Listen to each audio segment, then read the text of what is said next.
Je vous jure, cet homme revient sans arrêt ici. Il envoie des textos à ma fille, il l'emmène partout. C'est pas normal du tout. Doucement, madame. Pour l'instant, je n'ai qu'une plainte pour tapage et une voiture qui a déjà quitté les lieux. Ma fille a 15 ans. Depuis ce programme, il lui achète des choses et il tourne autour d'elle. Je vous le dis, cet homme n'arrête pas de revenir ici. Il envoie des messages à ma fille. Il l'emmène partout. Ce n'est pas normal. Ralentissez. Pour l'instant, tout ce que j'ai, c'est une plainte pour tapage et une voiture qui est déjà partie. Elle a 15 ans. Il lui achète des choses après ce programme. À 18h47, un mercredi soir à Ocala, en Floride, l'agent Cédric Tate gara sa voiture de patrouille sur le parking fissuré de Pinewood Gardens, y un ensemble d'appartements à faible revenu situés dans le sud-est de la ville. L'appel transmis par la centrale avait été classé comme une dispute domestique. Plainte pour nuisance sonore, possible altercation. Cédric avait déjà traité des dizaines d'interventions à Pinewood. La plupart se terminaient par de la paperasse et rien de plus. Il sortit du véhicule, ajusta son gilet et activa sa caméra piéton. Le voyant rouge clignota une fois, puis resta fixe. Ce qu'il vit n'était pas une bagarre. Une adolescente était assise sur les marches d'un appartement au rez-de-chaussée, les genoux ramenés contre la poitrine, le visage enfoui dans les bras. Elle avait 15 ans. Elle s'appelait Kayla Simmons. Sa mère, Rel Simmons, se tenait pieds-poings nus sur le trottoir, criant vers les feux arrière d'une berline sombre qui quittait le parking. La voiture tourna au coin de la rue et disparut. Michel se retourna vers Cédric avant même qu'il ne puisse parler. Sa voix était éraillée. « Cet homme tourne autour de ma fille. Il l'emmène quelque part. Il lui achète des choses. Il lui envoie des messages la nuit. » Cédric regarda Kayla. Elle ne releva pas la tête.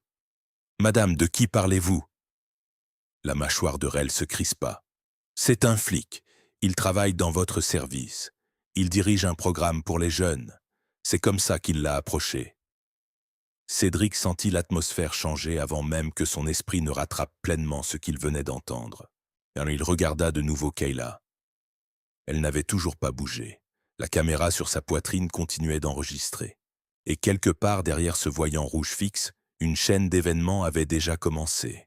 Une chaîne qui irait bien au-delà de ce parking, bien au-delà de ce service de police, jusqu'à des salles où des hommes en costume décideraient un jour de qui garderait sa liberté et de qui la perdrait.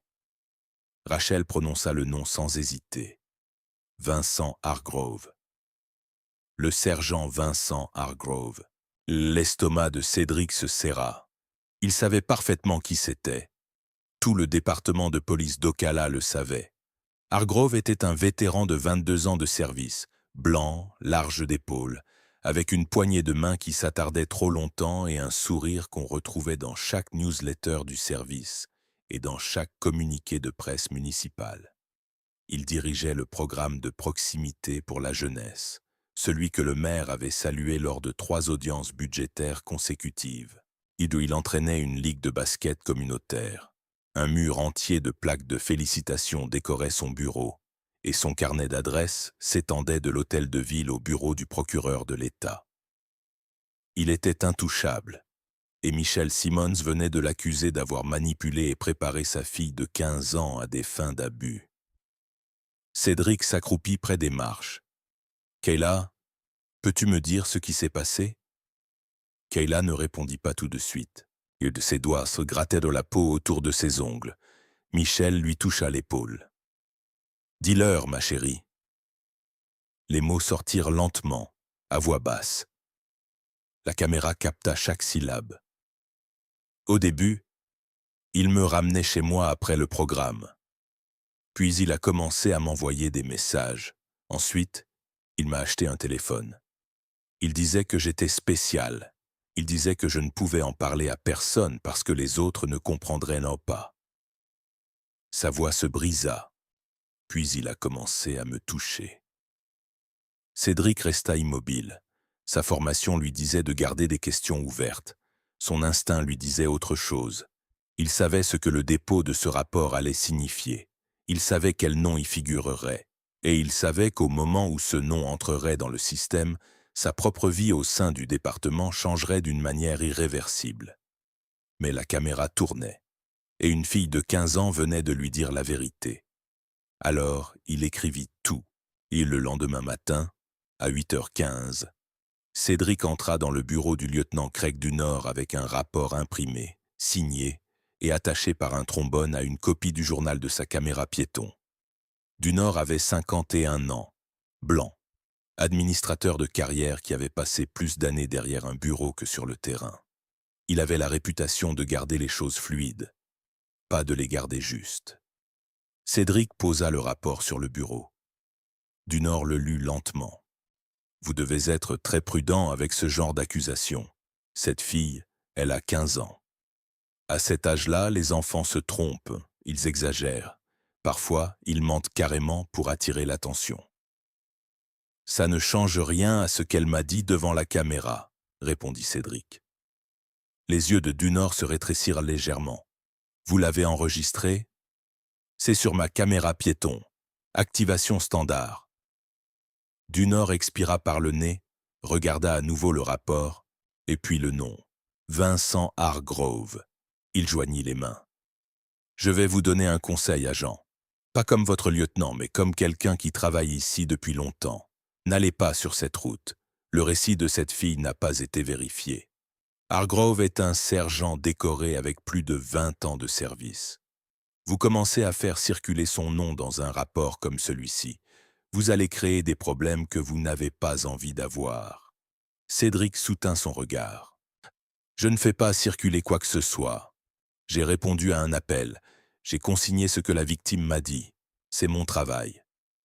Dunor le fixa un long moment. Puis il prit le rapport, le plaça dans un tiroir et le referma. Je vais examiner ça. C'est tout pour l'instant. Cédric se leva. Il savait exactement ce que voulait dire « je vais examiner ça ». Cela signifiait que le tiroir resterait fermé, que le rapport n'irait nulle part, et qu'une adolescente de 15 ans continuerait d'attendre que quelqu'un la croie. Les changements commencèrent en moins d'une semaine. Au début, c'était de petites choses, presque invisibles. Le poste de jour habituel de Cédric fut modifié sans explication. On le plaça en rotation de nuit de 23h à 7h, sur le corridor criminel le plus difficile du quadrillage sud-est d'Ocala. Lorsqu'il demanda à un sergent la raison de ce changement, la réponse fut brève. Besoin de service. Son casier, qui se trouvait depuis 4 ans dans la rangée principale près de la salle de briefing, fut déplacé dans un coin au fond du sous-sol. Aucun motif, aucune note de service. Un partenaire de patrouille avec qui il avait roulé pendant 2 ans demanda une réaffectation sans le prévenir. Cédric l'apprit par quelqu'un d'autre. Puis vint la visite du syndicat. Un représentant nommé Dale Prescott, un homme blanc au cou épais, au crâne rasé et au demi-sourire permanent, et coinça Cédric près des distributeurs automatiques un soir avant la prise de service. « Juste un conseil amical », dit Prescott en s'appuyant contre le mur. « Les gens parlent, Tate. Tu as déposé quelque chose qui fait des vagues.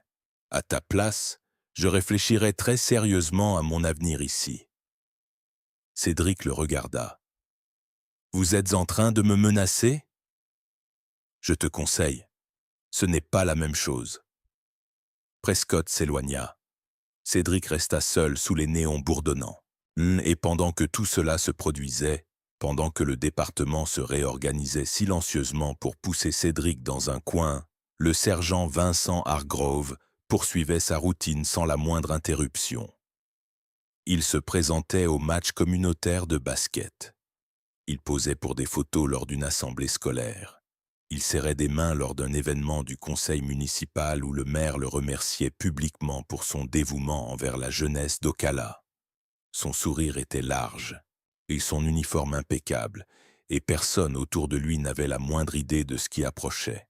3 semaines après que Cédric eut déposé son rapport, Kayla Simmons cessa d'aller à l'école. Son assiduité, déjà en baisse, s'effondra complètement. Elle ne prenait plus de petit déjeuner. Elle ne quittait plus sa chambre. Une nuit, à 2h du matin, Michel la trouva assise sur le sol de la salle de bain, le regard vide fixé sur le mur, un téléphone à la main.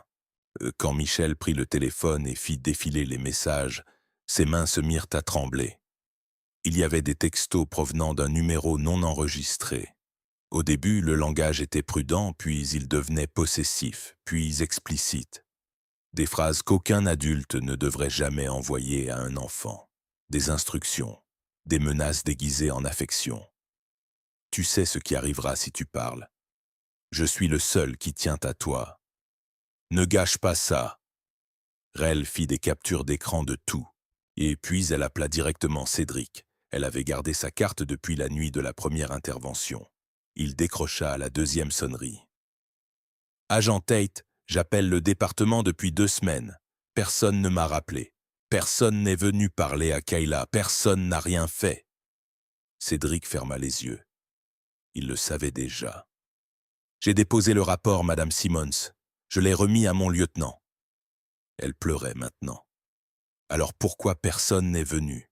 Et pourquoi cet homme est-il toujours dehors? Il continue de lui écrire. Il continue à la joindre d'une façon ou d'une autre. Cédric lui demanda de conserver le téléphone exactement en l'état. N'effacez rien. Ne répondez pas. Gardez-le quelque part en sécurité.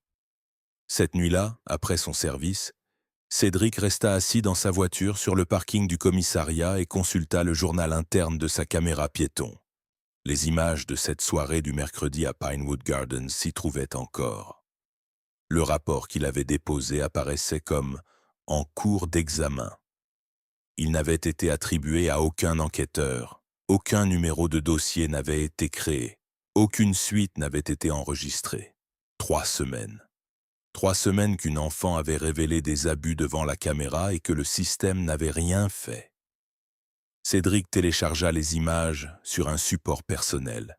Il copia le rapport et il sauvegarda le journal d'incident. Il rangea tout dans une boîte verrouillée dans son appartement. Si le département voulait enterrer cette affaire, il devrait l'enterrer sans les preuves. Cédric n'alla pas chercher la deuxième victime. C'est elle qui le trouva par l'intermédiaire d'une femme nommée Loretta Fay. Loretta dirigeait une petite association sur le côté ouest d'Ocala, appelée Bridge Forward, et un programme de mentorat et de soutien scolaire pour des jeunes filles à risque âgé de 12 à 17 ans. Elle avait travaillé avec le programme de proximité jeunesse de la police, puis s'en était discrètement éloignée 2 ans plus tôt. Elle n'avait jamais expliqué publiquement pourquoi, mais lorsque Cédric la contacta par l'intermédiaire d'un lien commun dans une église de quartier, elle accepta de le rencontrer dans un café près de Silver Springs Boulevard. Elle était prudente. Elle ne voulait pas que son nom apparaisse dans un rapport, mais elle avait quelque chose à dire. Vous n'êtes pas la première personne à remarquer que quelque chose ne va pas avec Hargrove. Cédric posa sa tasse. Qu'est-ce que vous voulez dire? Il y a 2 ans, une fille de mon programme, 14 ans, a dit à sa mère que Hargrove l'emmenait faire des tours en voiture après les séances, qu'il lui achetait des vêtements. La mère a déposé une plainte auprès des affaires internes. Loretta s'interrompit. On lui a dit que l'enquête n'avait trouvé aucune preuve. Ensuite, on lui a dit que si elle insistait, sa fille pourrait être poursuivie pour fausse déclaration.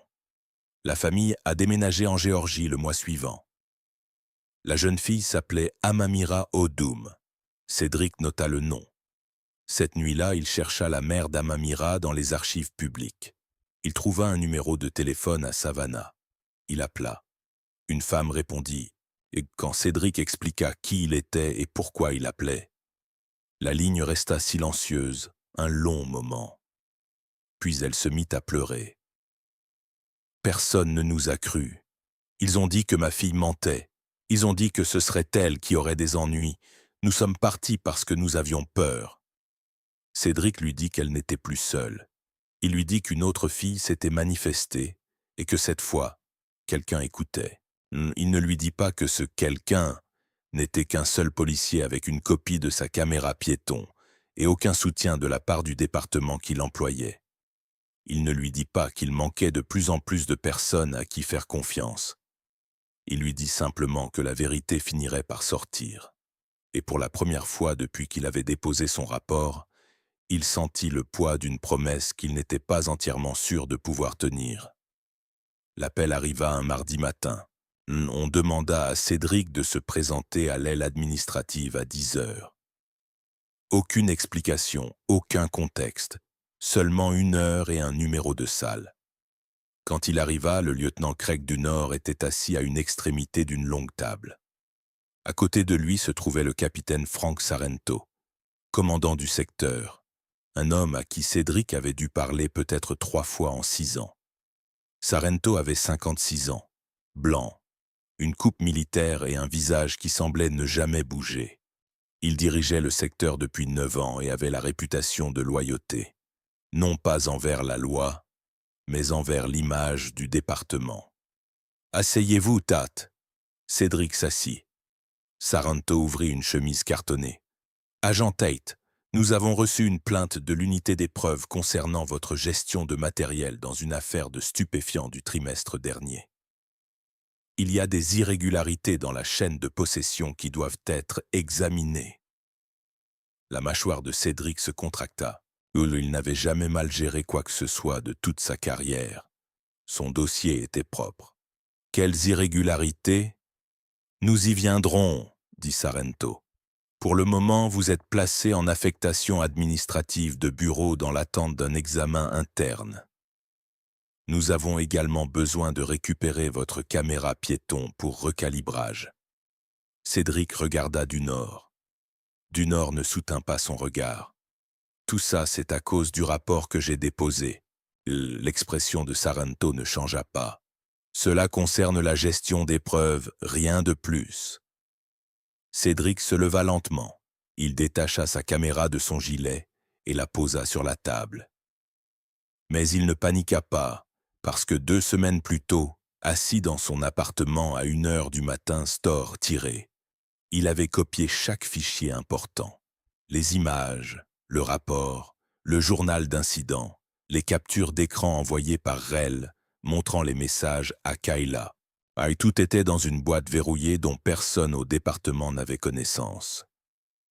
Cet après-midi-là, Cédric passa un appel qu'il espérait ne jamais avoir à passer. Nadira Qureshi décrocha à la 3e sonnerie.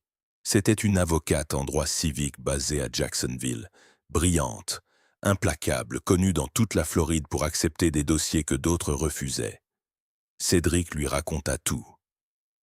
Quand il eut terminé, la ligne resta silencieuse un instant. Puis Nadira prononça 3 mots qui changèrent la trajectoire de toute l'affaire. On passe au fédéral. 2 jours plus tard, Cédric était assis dans une salle de conférence sans fenêtre, au 4e étage du bureau local du FBI à Jacksonville. En face de lui se trouvaient 2 agents de l'unité anticorruption, l'agente spéciale Rena Castillo et l'agent spécial Tom Brierly. Nadira était assise à ses côtés, un bloc-notes déjà à moitié rempli. Cédric exposa tout. L'appel à Pinewood Gardens, la révélation de Kayla devant sa caméra, le rapport remis à Du Nord, le silence qui avait suivi, les appels de Rel au département restés sans réponse, les messages sur le téléphone de Kayla, la 2e victime, Amamira Odum, dont la famille avait été poussée à se rétracter puis à quitter l'État. La mutation soudaine en service de nuit, le déplacement du casier, l'avertissement du syndicat, et enfin l'enquête interne fabriquée de toutes pièces pour lui retirer sa caméra et le pousser vers la sortie. Castillo écouta sans l'interrompre. Quand Cédric eut fini, elle posa une seule question. « Vous avez les images ?»« Oui, chaque seconde. » Il lui remit le support. Castillo l'inséra dans un ordinateur sécurisé. La salle plongea dans le silence pendant que la voix de Kayla emplissait les haut-parleurs. Petite, tremblante, 15 ans, décrivant des choses qu'aucun enfant ne devrait jamais avoir à décrire. Quand la lecture s'acheva, Brierly regarda Castillo. Elle acquiesça une fois. Sous 48 heures, le FBI ouvrit une enquête fédérale formelle visant le sergent Vincent Hargrove et le département de police d'Ocala. Les agents commencèrent à saisir les relevés téléphoniques de Hargrove, ses états financiers et les communications internes du département, sous mandat scellé. Ce qu'ils trouvèrent allait plus loin que ce que Cédric redoutait. Hargrove était entré en contact avec au moins 5 mineurs en dehors de tout cadre officiel du programme. Des appels tard dans la nuit, des téléphones prépayés, des retraits d'espèces de 200 et 300 dollars coïncidant avec les dates des séances du programme en soirée. Le schéma était méthodique, rodé et durait depuis des années.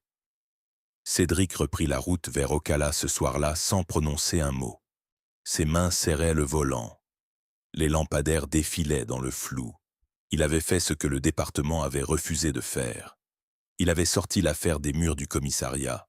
Et pour la première fois depuis cette soirée du mercredi à Pinewood Gardens, il sentit quelque chose bouger sous la surface. Pas du soulagement, pas de la sécurité, mais le lent mouvement d'une machine bien plus grande et bien plus impitoyable que celle qui avait tenté de le réduire au silence. Et les représailles s'intensifièrent. Les affaires internes accusèrent officiellement Cédric de conduite incompatible avec les fonctions de policier, puis ajoutèrent une deuxième allégation: duplication et retrait non autorisé de propriété du département. Quelqu'un avait consulté les journaux de téléchargement. Il savait qu'il avait copié les images de sa caméra. Dunor le convoqua, porte fermée. « Vous avez fait des copies d'images du département sans autorisation. Et c'est un motif de licenciement. » « J'ai copié la preuve d'un crime signalé puis ignoré, » répondit Cédric. Dunor se pencha en avant. « Rendez chaque copie, chaque fichier, chaque support. Cela n'arrivera pas. Voyez avec mon avocate. » Il sortit. Cet après-midi-là, Nadira Qureshi déposa une requête fédérale de protection des lanceurs d'alerte devant le tribunal du Middle District of Florida, soutenant que les images constituaient une preuve essentielle dans une enquête fédérale active, et que toute tentative de les saisir ou de les détruire constituerait une obstruction à la justice. La juge Evelyn Cortez accorda une ordonnance restrictive temporaire en moins de 24 heures. Il fut interdit au département de sanctionner Cédric ou de détruire le moindre enregistrement de caméra piéton. L'ordonnance atterrit sur le bureau de Saranto comme une grenade. Il appela Dunor. « Ils ont obtenu une juge fédérale. Jusqu'où ça va ?» Dunor ne répondit pas. Entre-temps, Hargrove fut informé par un ami à l'intérieur du département. Les fédéraux posèrent des questions. Cette nuit-là, Hargrove s'assit dans sa cuisine et cassa un téléphone prépayé en deux. Il roula jusqu'à une station-service et jeta les morceaux dans une benne. Il supprima des messages sur un second appareil et effaça un compte e-mail qu'il pensait inconnu. Ce qu'il ignorait, c'est que le FBI avait déjà tout obtenu grâce à des mandats scellés 2 semaines plus tôt. Chaque message, chaque journal d'appel, chaque transaction. Les preuves qu'il essayait de faire disparaître avaient déjà été copiées, cataloguées et placées dans une chambre de preuves fédérale à Jacksonville. Il effaçait des fantômes. Les originaux étaient déjà hors de sa portée. Le FBI n'avait pas besoin que l'affaire éclate publiquement. Il fallait qu'elle aille plus loin. Et sans aucune couverture médiatique, les agents interrogèrent discrètement des familles liées au programme de proximité jeunesse à travers Ocala et le comté de Marion. 3 autres familles se manifestèrent en moins de 2 semaines. La première était celle de Gwendalyn Pratt. Sa fille, âgée de 13 ans à l'époque, avait été confiée à Hargrove dans le cadre du volet mentorat. Les trajets de retour avaient commencé au bout d'un mois. Puis les cadeaux, une tablette, un téléphone prépayé. Quand la jeune fille commença à s'éloigner, à sauter des repas, à sursauter au moindre bruit, Gwendalyn la confronta. L'enfant s'effondra. Gwendalyn se rendit à la police. Elle resta assise dans le hall pendant 2 heures. 1 semaine plus tard, un détective lui annonça que l'enquête avait conclu à des preuves insuffisantes. Personne n'avait interrogé sa fille. La deuxième famille décrivit un schéma identique. Quand la mère confronta Hargrove lors d'un événement communautaire, il se présenta le lendemain à son appartement en uniforme complet. Il resta sur le pas de sa porte et lui dit que porter de fausses accusations contre un policier constituait un crime. Elle ne déposa jamais de plainte. La troisième famille avait saisi les affaires internes 2 ans avant même le cas d'Amamira Odoum. Leur plainte avait été enregistrée, numérotée, puis close au bout de 11 jours. Aucun entretien, aucune preuve recueillie. Conclusion, non fondée. Le FBI disposait maintenant de 5 victimes sur près d'une décennie. 5 familles qui avaient tenté de lancer l'alerte. 5 fois où le département avait étouffé l'affaire. Cédric fut rappelé à Jacksonville pour une déposition de 4 heures. À la fin, Castillo referma son dossier. Les images de votre caméra piéton sont la preuve la plus importante de toute cette affaire.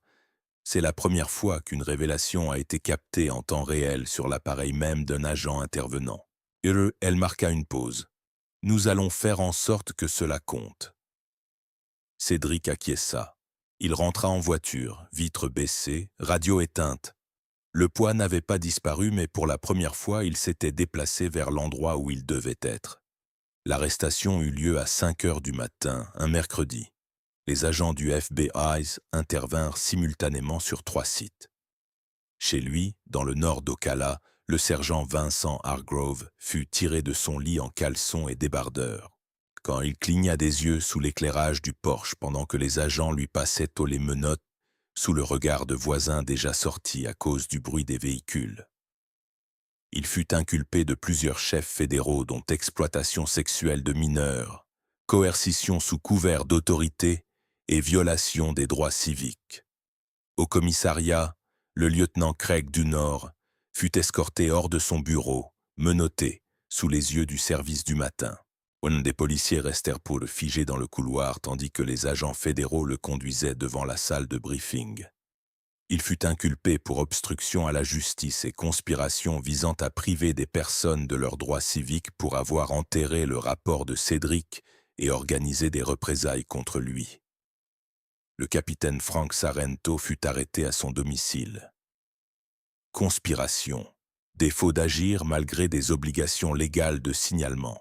Le chef de la police fut placé en congé administratif dans l'attente de l'enquête. Ce n'est qu'à ce moment-là que l'affaire éclata publiquement. Les chaînes locales annoncèrent les arrestations avant midi. Le soir même, toute la Floride en parlait. Les détails frappèrent l'opinion comme un mur. Un sergent de police dirigeant un programme pour la jeunesse, 5 victimes, une décennie d'abus, un département qui savait et n'avait rien fait. Des manifestations se rassemblèrent devant le département de police d'Ocala dès la tombée de la nuit. Le maire tint une conférence de presse, prenant ses distances avec Hargrove malgré les photos promotionnelles où il apparaissait à ses côtés à peine 4 mois plus tôt. Il qualifia les accusations de profondément troublantes et promit une coopération totale avec les autorités fédérales. Cédric regarda la couverture médiatique seul dans son appartement et de la lumière du téléviseur vacillant sur les murs. Il vit la photo d'écrou de Hargrove. Il vit le nom de Denor à l'écran. Il vit le commissariat où il avait travaillé pendant 6 ans entouré de gens exigeant des réponses. Il ne ressentit pas de soulagement. Il ne ressentit pas de victoire. Il ressentit la vérité lourde et silencieuse que tout ce qu'il avait enduré, l'isolement, les menaces, les accusations fabriquées, avait mené à cette seule soirée, et que cela avait failli ne jamais arriver. Le procès fédéral débuta 4 mois plus tard devant le tribunal de district des États-Unis pour le Middle District of Florida. La salle était comble dès le premier matin. L'accusation ouvrit avec les images de la caméra piéton de Cédric. L'enregistrement fut diffusé sur 2 grands écrans tournés vers le jury.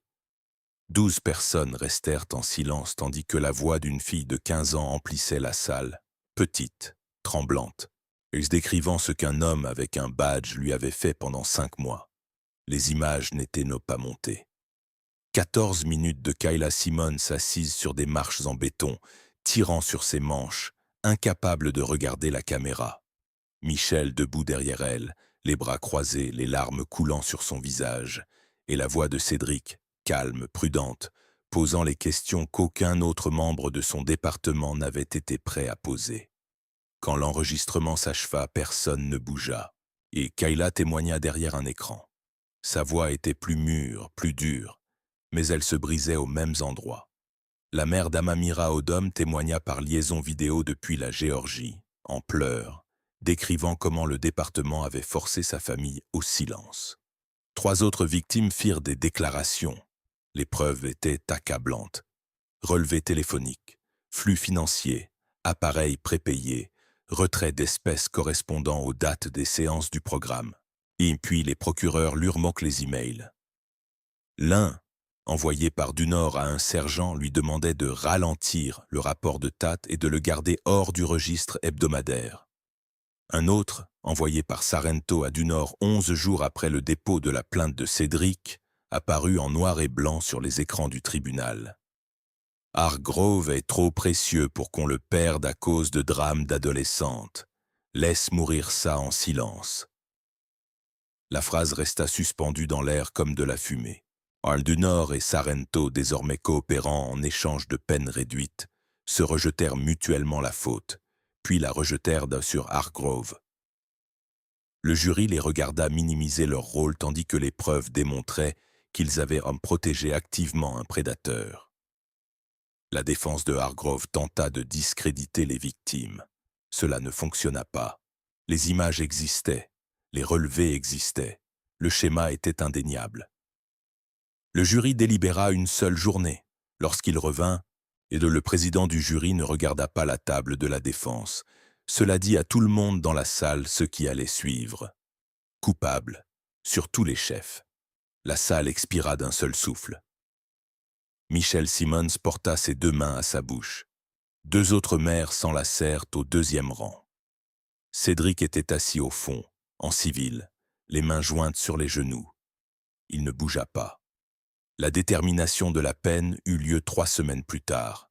La salle était pleine à craquer.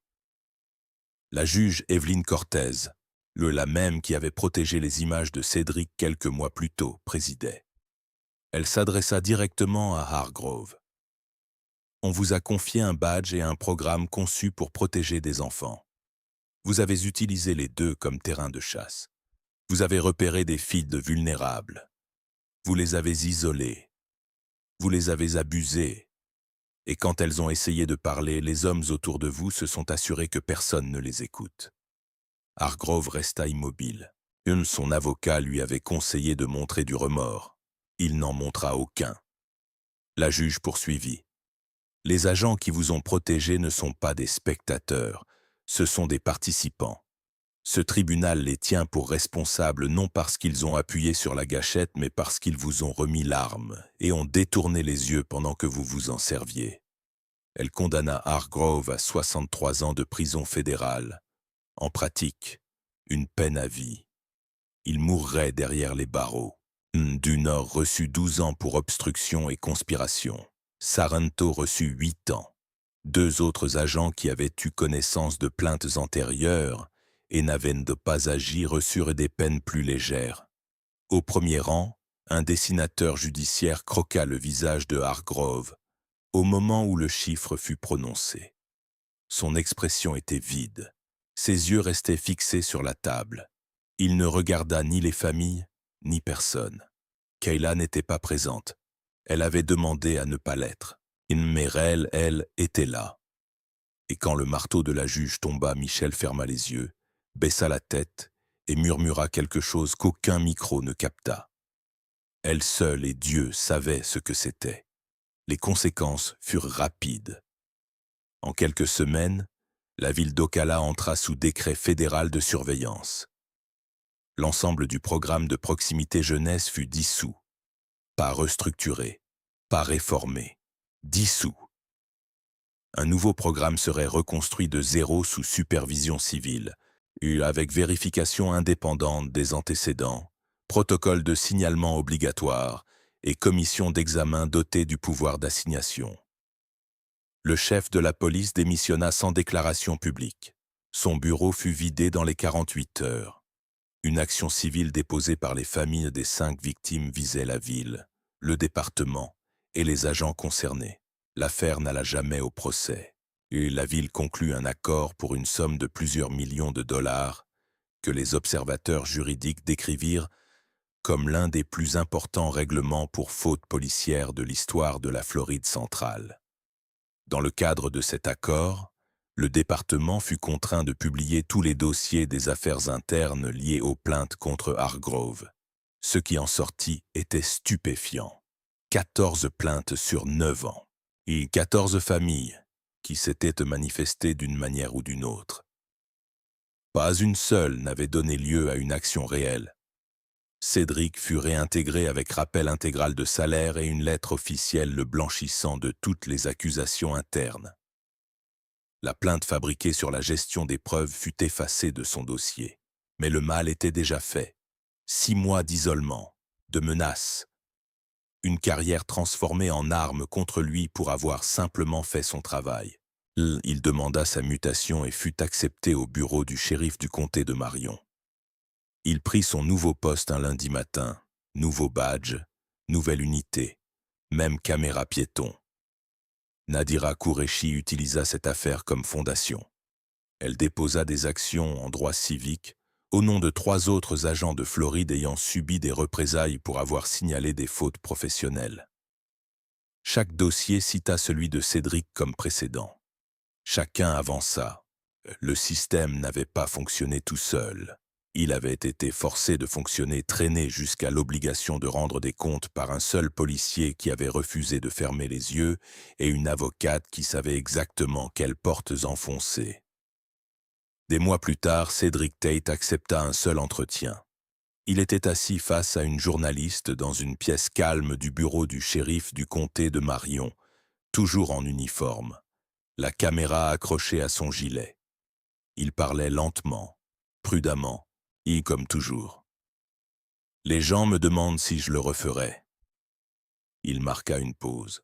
« Je pense à cette question plus souvent que je ne devrais parce que la réponse honnête, c'est que ça a failli me briser. » Il parla de la solitude, des services de nuit en silence, du casier déplacé au sous-sol, des collègues qui détournèrent le regard, du représentant syndical qui lui avait dit de penser à son avenir.